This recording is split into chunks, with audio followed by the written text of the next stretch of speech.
Hello everyone. आज के इस लेक्चर में हम बिजनेस मैथमेटिक्स के चैप्टर नंबर 4 के बारे में डिस्कस करेंगे।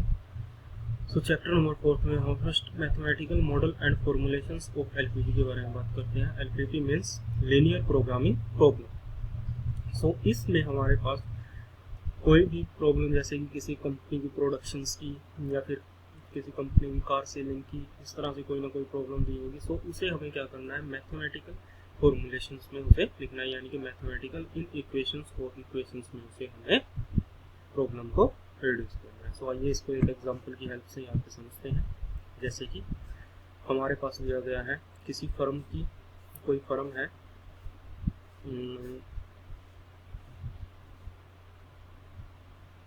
कोई फर्नीचर फर्म है जो कि मैन्युफैक्चर्स करती है चेयर और टेबल्स को। इसके ऊपर हमें इसकी मैथमेटिकल फॉर्मुलेशंस में हमें इसको लिखना है। ये हमारे पास प्रॉब्लम है, इसको मैथमेटिकल फॉर्मुलेशंस में यहाँ से लिखते हैं।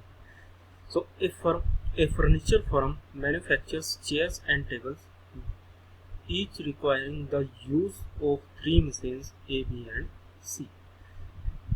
यानी कि कोई भी फर्नीचर फर्म है जो क्या क्या बनाती है, प्रोड्यूस करती है, मैन्युफैक्चर करती है चेयर और टेबल, और यहाँ पे हमारे पास 3 मशीन है A, B एंड C, और उनकी रिक्वायरमेंट देखते हैं आगे क्या क्या है।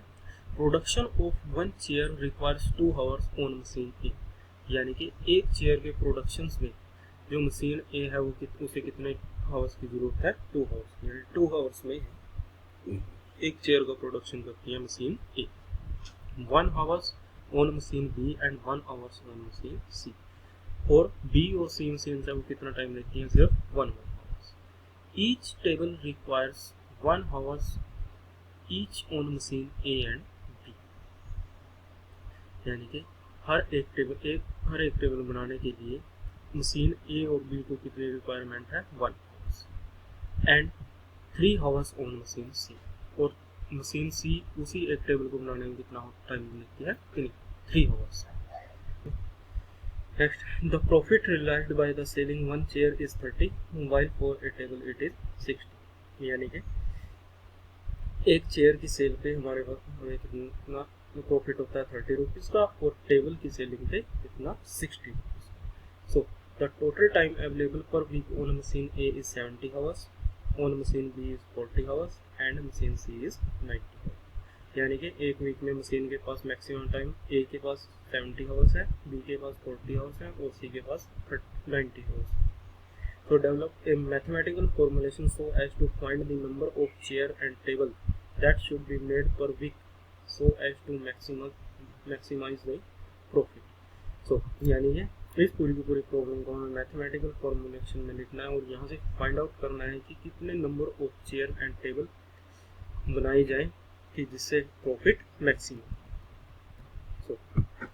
इसका सोल्यूशन लिखते हैं, इसे मैथमेटिकल फॉर्मुलेशन में इस पूरी प्रॉब्लम को लिखते हैं। First we construct a table for the given data, जो हमारे पास गिवन डाटा था उसके अकॉर्डिंग यहाँ पे एक टेबल बना लेते हैं। सबसे पहले मशीन हमारे पास 3 टाइप्स की है, ए, बी एंड सी यहाँ पे, और ये मशीन क्या क्या इनकी प्रोडक्शन किस किस चीज़ की है, चेयर और टेबल, ठीक है। मशीन ए एक चेयर को बनाने में कितना मैक्सिमम टाइम लेती है, कितने टाइम की रिक्वायरमेंट है इसकी, 2 की, और टेबल बनाने के लिए 1 की। ये इस मैथमेटिकल प्रॉब्लम में यहाँ पे और available time per week in hours, और इस मशीन के पास अवेलेबल टाइम कितना है, 70। सिमिलरली मशीन बी एक चेयर के प्रोडक्शन में कितना टाइम लेती है, 1 आवर्स, और टेबल के प्रोडक्शन में कितना लेती है, 1 चेयर के लिए 1, टेबल के लिए 1, और मैक्सिमम टाइम इसके पास कितना है, 90। सिमिलरली मशीन सी चेयर के प्रोडक्शन में 1 आवर्स लेती है और टेबल के प्रोडक्शन में 3 आवर्स, और मैक्सिमम टाइम इसके पास है 90। प्रॉफिट पर यूनिट इन, और प्रॉफिट है जो हमारे पास कि सेल करने में, एक चेयर सेल करने पे कितना प्रॉफिट है, 30 रुपीज़ है, और टेबल पे 60, ये भी हमने यहाँ पे। So next, let X chair and Y tables be produced per week to maximize the profit। हम मान लेते हैं कि एक्स चेयर और वाई टेबल्स का प्रोडक्शन करने का एक वीक में हमें मैक्सिमाइज प्रॉफिट मिले। और let Z denotes the total profit. हम मान लेते हैं कि जेड है जो किसको डिनोट करता है, टोटल प्रॉफिट, यानी कि Z denotes the total profit function. The profit on selling one chair is 30 rupees, ये गिवन प्रॉब्लम में था ऊपर, and profit on selling one table is 60, यानी कि एक चेयर की सेलिंग पे 30 रुपीज का प्रॉफिट होता है और टेबल की सेलिंग पे 60 rupees. So thus the total profit on selling x chair and y tables, ये अगर x chairs और y tables बेची जाए सो टोटल प्रॉफिट कितना होगा 3x plus 60y rupees. And let इसे हम डिनोट किससे कर देते हैं, ऑब्जेक्ट फंक्शन z, यानी कि z इज इक्वल टू हमने क्या माना था, total profit, z is equal to 30x plus 60। Also, it is given that a chair requires 2 hours on machine A and a table requires 1 hour on machine, ठीक है। So therefore the total time taken by machine A to produce X chair and Y tables is, so total time ये कितना लेगी, X chair बनाने के लिए और Y table बनाने के लिए। चेयर बनाने के लिए 2 hours लेती है और टेबल बनाने के लिए 1 hour। So 2x plus y is equal to 2x plus y hours. So this must be less than or equal to total hours available per week on machine, which is 7. So और ये जो हमारे पास time आया है ये इससे या तो ये लेस देन होगा 70 आवर्स से या फिर इक्वल होगा, कि this is less than is equal to 70 hours, क्योंकि मशीन ए के पास जो मैक्सिमम टाइम है वो सिर्फ 70 आवर्स है। सो इससे ज़्यादा ये टाइम नहीं है इस मशीन में, चाहे वो चेयर प्रोड्यूस कर रही है, चेयर का प्रोडक्शन कर रही है, चाहे टेबल या फिर दोनों।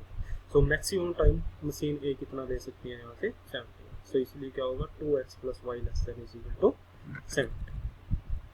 सो सिमिलरली इसी तरह से हम मशीन बी के लिए चेक कर लेते हैं। The total time taken by machine A to produce x chair and y table is, ये एक घंटा लेती है दोनों को बनाने में, so x plus y hours, and the total time available per week on machine B is 40 hours.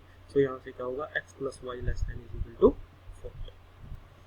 Next है total time taken by machine C to produce x chair और y table, x plus 3y, chair को बनाने के लिए 1 घंटा लेती थी और टेबल को 3, सो टोटल आवर कितने लिए x plus 3y, and total time available per week on machine C is 90 hour. So यहाँ से क्या होगा x plus 3y less than is equal to 90, क्योंकि मैक्सिमम टाइम इसके पास में कितना है 90।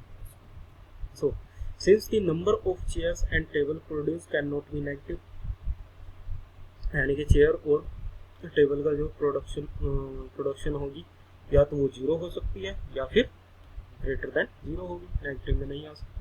तो इसलिए therefore x greater than is equal to 0 और y greater than is equal to 0। So hence the mathematical formulations of the given LPP as